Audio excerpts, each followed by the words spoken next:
வணக்கம் கோவை மக்களே. இன்னைக்கு நம்ம எங்க இருக்கோம்னு பார்த்தீங்கன்னா கோயம்புத்தூர் இருகூர் தாங்க. கோயம்புத்தூர் இருகூர்னாலே எல்லாருக்குமே தெரியும். அவினாஷி ரோட்டுக்கும் திருச்சி ரோட்டுக்கும் ரொம்ப சென்டர் பிளேஸில் இருக்கக்கூடியதான் கோயம்புத்தூர் இருகூருங்க.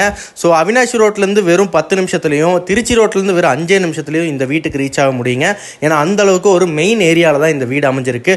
ஸோ இந்த வீடு பார்த்தீங்கன்னா நார்த் வெஸ்ட் கார்னரில் அமைஞ்சிருக்குங்க. அதாவது வடக்கு மேற்குங்கிற கார்னர் சைட்டில் அமைஞ்சிருக்கக்கூடிய வீடு தான். ஸோ டோட்டலாக பார்த்தீங்கன்னா ஃப்ரண்ட்டில் 30 அடி ரோடும் சைடில் 23 அடி ரோடும் கொடுத்துருக்காங்க. ஸோ ஒரு 3.5 சென்ட் லேண்ட் ஏரியாவில் இப்படிப்பட்ட ஒரு சூப்பரான பில்டிங் வந்து நமக்கு கிடைச்சிருக்கு. அதுவும் கிட்டத்தட்ட பார்த்தீங்கன்னா 10 வருஷத்துக்கு ஓல்டு பில்டிங்க. 1400 ஸ்கொயர் ஃபீட் கட்டியிருக்காங்க. ஸோ 67 லட்சம் ரூபாய்க்கு ஒரு 1400 ஸ்கொயர் ஃபீட், அதுவும் 3.5 சென்ட் லேண்ட் ஏரியாவில் இவ்வளோ மெயின் ஏரியாவில் கிடைக்கிறது ரொம்ப ஒரு பெரிய விஷயங்க. 67 லட்சம் ரூபா தான் சொல்கிறாங்க. வாடகை பர்பஸ்க்காக நீங்கள் வீடு தேடிட்டு இருக்கீங்கன்னா தாராளமாக இங்கே இன்வெஸ்ட் பண்ணலாம். அந்தளவுக்கு பக்காவாக இருக்குங்க. வாடகையும் நல்லா வரும். ஸோ மேலும் டீட்டெயில்ஸ் வேணும்னா இந்த நம்பருக்கு கால் பண்ணுங்கள். உங்களுக்கு எல்லா விதமான டீட்டெயில்ஸும் கொடுத்துடலாம். நன்றி.